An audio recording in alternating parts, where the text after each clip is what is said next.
Relax lang kayo, akong bahala. Ano nangyari? Masakit! Masakit! Asan ang masakit? Diyos ko! Yung tiyan ko! Oh my God! Oh my God! Ate, tulungan mo si Paul! Nalipasan ka ba ng gutom? O may nakain ka hindi maganda? Mamaya na yung Q&A, please! Dalido mo na ako sa clinic! Hindi ko pwedeng iwanan si Atty. Panganiban dito. Ate! Kasi po natin pa ba yan? Paano kung mamatay ako dito? Dalido Ako nang bahala kay Vanessa, okay? Hindi ko siya hayaan. Dali mo na si Paul! Babalik din ako agad. Ate! Thank you, nurse. Thank you. Maraming salamat. Dali mo na ako sa clinic!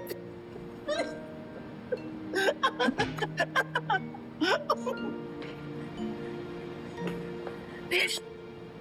Oh my God, Besh, totoo ba? Nagkukunwari ka lang this whole time? Buti na lang nakuha na yung message ko, ha?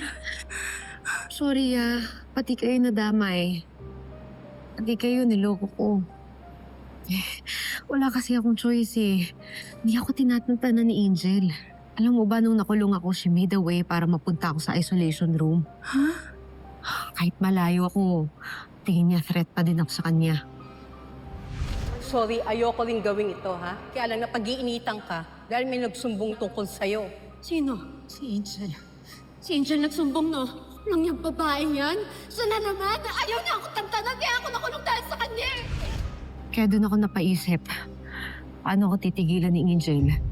And that's when I realized, tulad ng mga preso, ang mga nasa mental institution, madalas na overlook. Wala namang tamang papatol sa baliw, eh. So, nag-practice ako. Inaral ko kung paano maging unstable. Yung kakaawaan, yung hindi napapansinin kasi ang alam ng iba, sumuko ng katawan at utak ko sa buhay. Kapag ganito ako, mas hindi ako pag-iinitan ni Angel, pati kayo.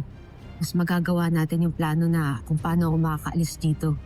Tsaka kung paano makakaganti kay Angel na yan. Besh, sigurado ka ba sa plano mo?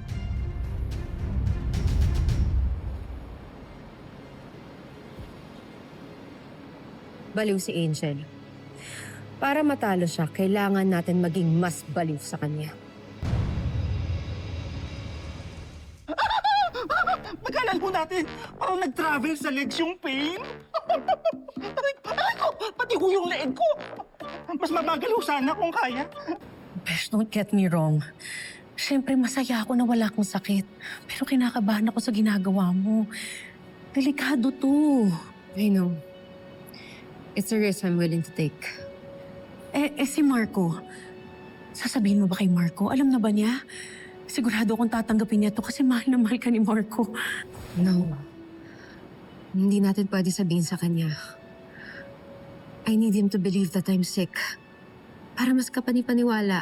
Alam ko, Lorraine, masama magsinungaling, okay? Pero ito lang yung paraan na naisip ko para maayos lahat ng gulong ginawa ni Angel, eh. Naiintindihan ko, Besh. Pero hindi lang kaso ang kinakaharap mo dito pagka mabuko ka. Mawawala ang tiwala ng buong pamilya mo sa'yo. Ni Marco, ni Mikay.